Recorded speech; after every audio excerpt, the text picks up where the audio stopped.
Hello and welcome to Crit's Ringside Chat, your eyes, ears, and voice for pro wrestling in NYC, and your one-stop shop for an honest critique from an honest fan. And today, unfortunately, we are not discussing or critiquing anything positive. We have an unfortunate set of news in that over the past couple of days, WWE has engaged in another set of releases. Now, thankfully, these releases are a lot more spread out and they are a lot smaller than they used to be. And the reasoning behind them is a little bit more understandable than just budget cuts, but it is still very unfortunate for the wrestlers involved, especially for the wrestlers who were currently involved in television programming. So from the list of releases, we have former Women's Iron Survivor winner Blair Davenport, former leader of the Pure Fusion Collective Sonya Deville, former Raw Tag Team Champions and former members of the Final Testament, the Authors of Pain, along with Paul Ellering, members of the OC and former Raw Tag Team Champions Luke Gallows and Carl Anderson, former member of Imperium and former NXT Tag Team Champion Giovanni Vinci, former Cruiserweight Champion Cedric Alexander, former NXT Tag Team Champion and member of Chase U Duke Hudson, and former NXT and WWE Women's Tag Team Champion and one half of the Unholy Union, Isla Dawn. Now, as of the time of this recording, these are the only releases to have happened. Thankfully, a very small amount, but again, still very unfortunate for the people involved, especially in regards to people such as Cedric Alexander, who had recently moved to NXT and was performing on television against the likes of Ethan Page, and along with performing with people like Ashanti Adonis and mentoring Javon Evans. Duke Hudson was doing fantastic work with Chase U before they broke up, and I fully expected him to be a big part of the NXT roster going forward as a single star. Sonya Deville, Authors of Pain, these were all people who were on TV on a regular basis and being used on a regular basis before all of a sudden they just stopped showing up. Meanwhile, there are people like Giovanni Vinci, Blair Davenport, or Isla Dawn who were stuck backstage not really doing anything. Luke Gallows and Carl Anderson couldn't do anything because Carl Anderson, as far as my memory serves, is hurt right now. So the fact that he got released while injured is really shocking to me. The reason given for at least Duke Hudson, and I'm going to assume that this is a reason that applies to most of the people that got cut, is the mere fact that there's just no place for them on the roster at this current time. And while I can understand it for a few of these people, for instance, the Good Brothers really just feel like a pair of good hands. Sonya Deville, as a wrestler, has not improved since coming back.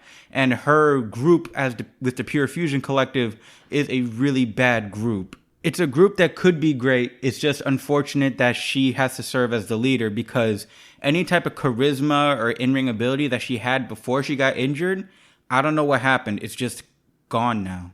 But like I said before, Cedric Alexander and Duke Hudson were doing great work in NXT and could fill out the card there.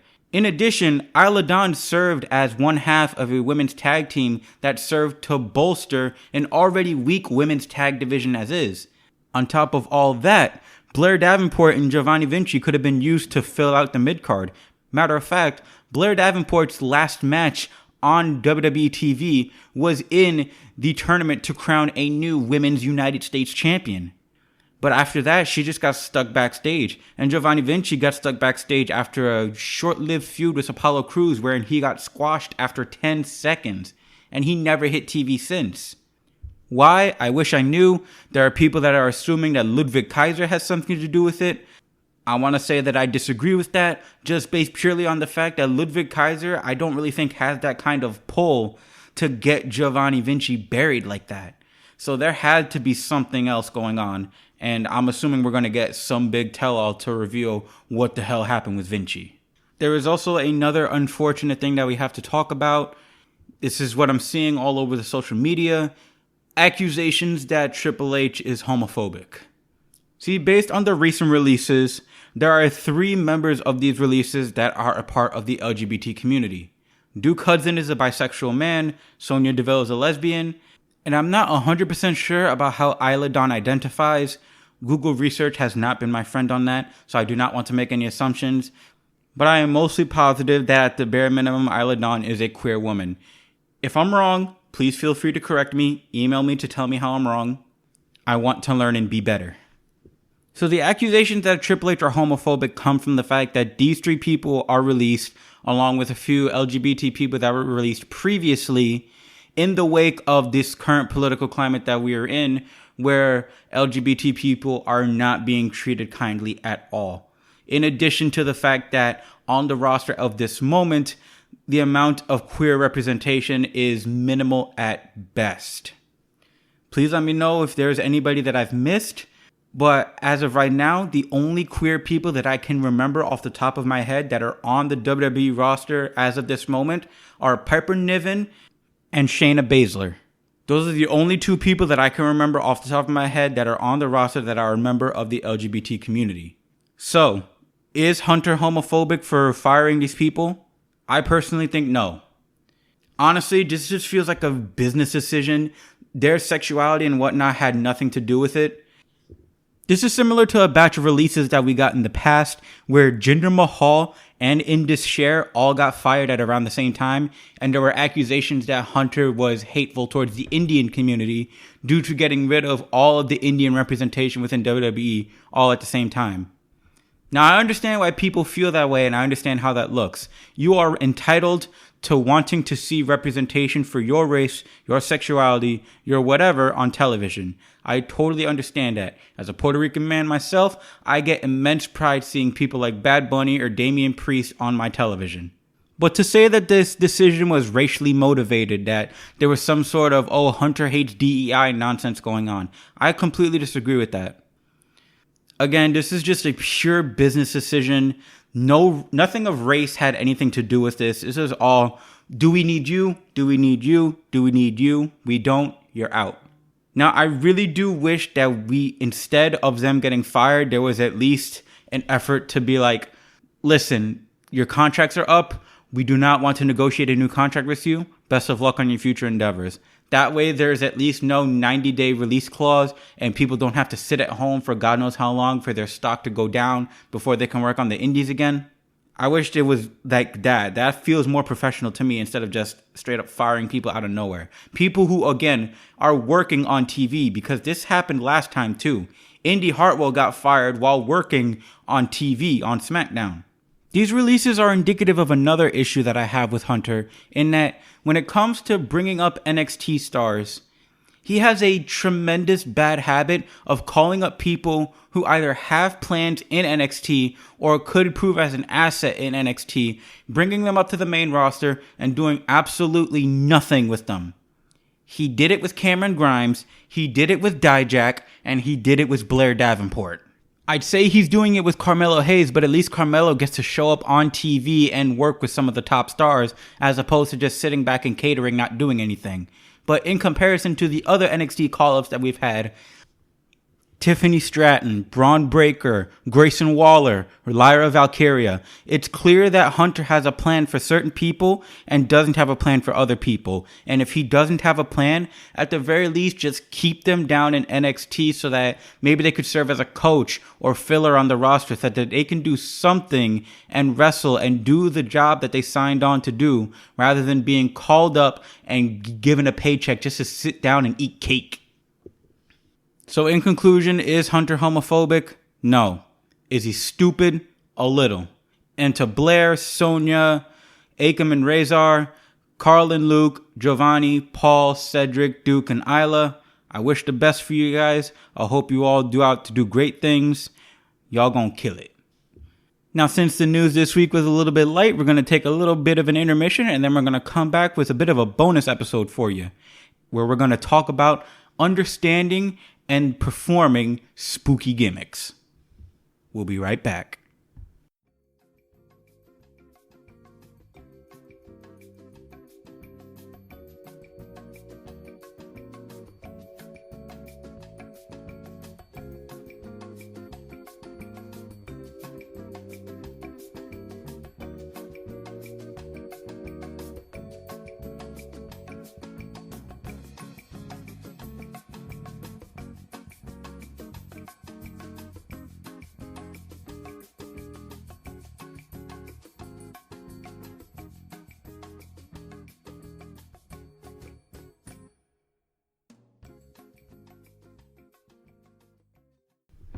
Welcome back. And now we are going to begin our discussion about spooky characters in professional wrestling.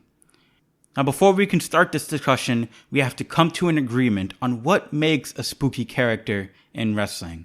First off, we have to answer a question. What is the difference between a spooky character and a cerebral character? Because there is a difference. In my head, a cerebral character is typically just plain crazy, insane, has some type of mental, with no indication that there's anything supernatural about them. A couple of examples would be, for you big-time marks right now, Karrion Kross. As of this moment, as compared to his time in NXT, there's nothing really supernatural about him. He's more of a manipulative character, one that likes to play mind games with people. Another example would be Joe Gacy during his time in NXT with the Dyad. Not a supernatural type being, not claiming to be anything more than human, just clearly out of his mind, a masochist, someone a psychologist would have a field day with. For those of you who like to spend more time on the indie scene, we have people like Charles Mason, who I've talked about in a previous podcast and will continue to talk about in future installments of House of Glory coverages, where his character, by my definition, is basically Patrick Bateman, who is not pretending to be sane. Another example would be GCW wrestler Atticus Cogar, who has been claiming to want to become fellow star Megan Main. Another example could be Vincent and Dutch of the Righteous, who rather than proclaiming themselves to be any sort of gods or devils or any beings, they proclaim themselves as messengers, that they see what no one else can see. Dig what they're saying? So that's a cerebral character. What makes a spooky character? A spooky character normally comes with an association with gothic or horror imagery.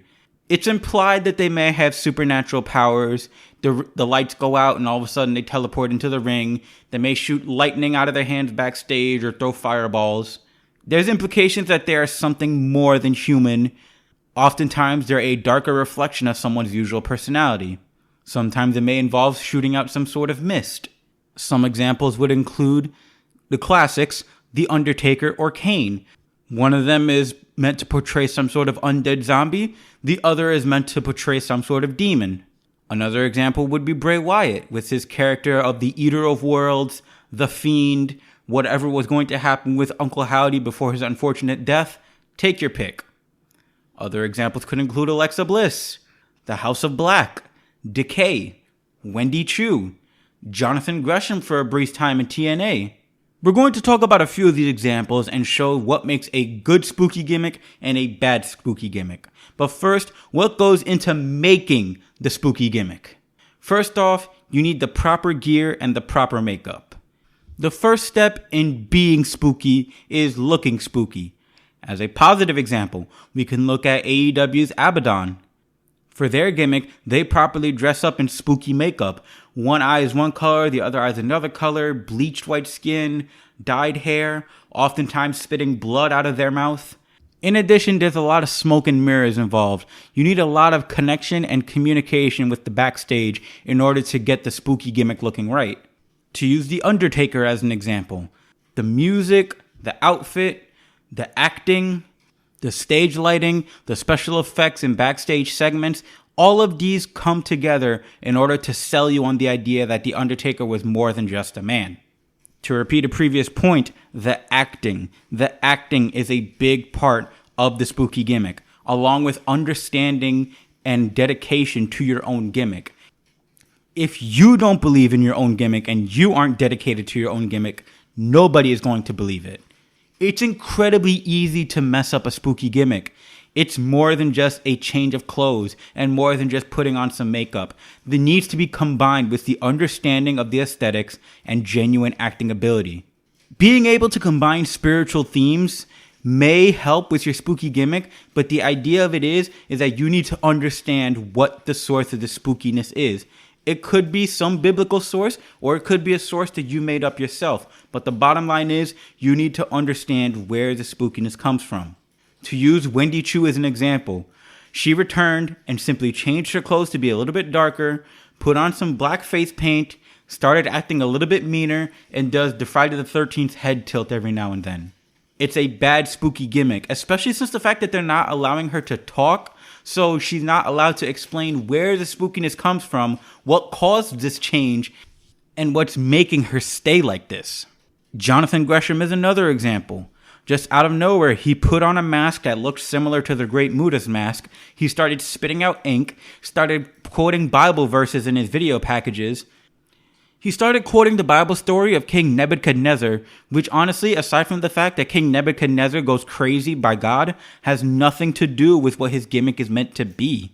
In a bit of a history lesson so you can understand what's going on, the story goes that King Nebuchadnezzar was cursed by God to go insane in order to learn a lesson about humility and to learn that all good things come from God, not from him.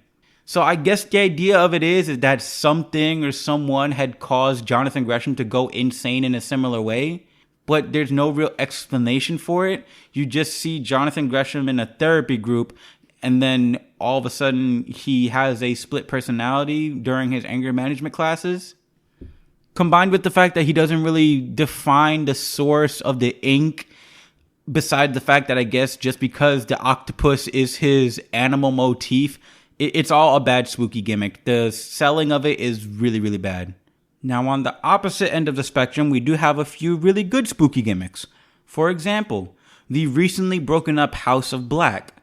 Back when Malachi Black was the leader, him, Buddy, Brody, and Julia all would wax poetic about their ministry. There was time dedicated to their entrances to make it look like they would teleport all over the place.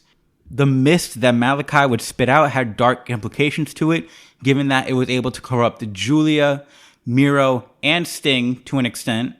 And the whole entire gimmick was just drenched in gothic aesthetics. Not to mention that with Malachi as the lead voice on it, Malachi is a man who understands what he's saying and how he's presenting it. He believes in every single word he's spitting out of his mouth. This is a good spooky gimmick. And of course, we have the ultimate in spooky gimmicks, for better or for worse, Bray Wyatt.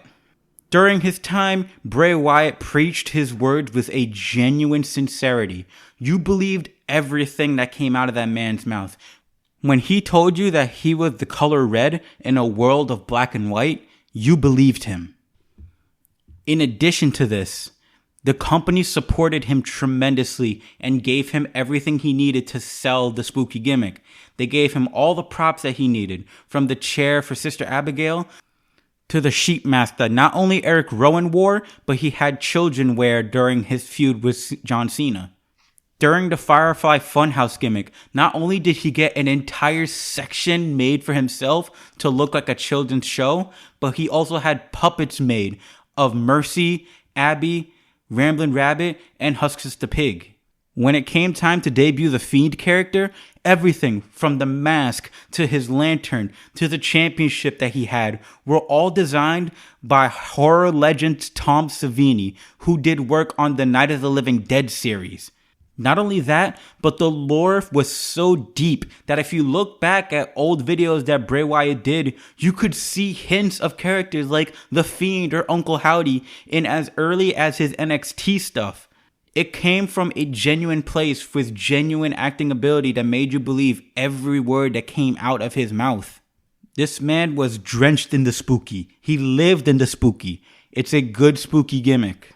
But on the downside, there was a bad part of Bray Wyatt's spooky gimmick.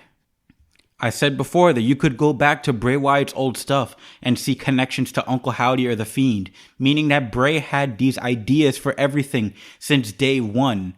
But the problem with Bray is that he would spoon feed you and drip feed you this information. He wouldn't dump it all on you. He would give it to you bit by bit. His mind went a mile a minute, but he could not get out what he wanted at the pace that he wanted to get it out. So it ended up being that nobody could keep up with him. And oftentimes it felt like he was just rambling. And by the time we finally understood what he was doing, it was too late and people started to turn on him. Such is the case with his return gimmick at Extreme Rules and his first televised match at the Rumble.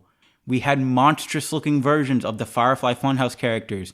We had no idea what they were meant to be, and we had no idea what the connection was going to be with this new character, Uncle Howdy, who was being played by his brother, Bo Dallas. And by the time it looked like we could have gotten any answers, Bray Wyatt unfortunately passed away. I don't mean this to say that him dying led to this being a bad spooky gimmick, but the fact that Bray Wyatt didn't give us the answers at the pace that the audience wanted the answers made it a bad spooky gimmick. To follow up on it, the Wyatt Six, they take the good of the Bray and they improve on the bad of the Bray. They get the high production values, what with the masks, the QR codes, the backstage segments, the VHS segments. They're able to convey clearly who and what they're meant to be without making the audience feel lost. And the whole QR code stuff is meant to feel more like a journey into understanding them rather than just scrambling for answers and not being sure what connects to what. Whether this was going to be the original plan or this is Bo diverting into making something that is a little more digestible compared to Bray Wyatt's original vision, I don't know. I can't say. I wish I could say.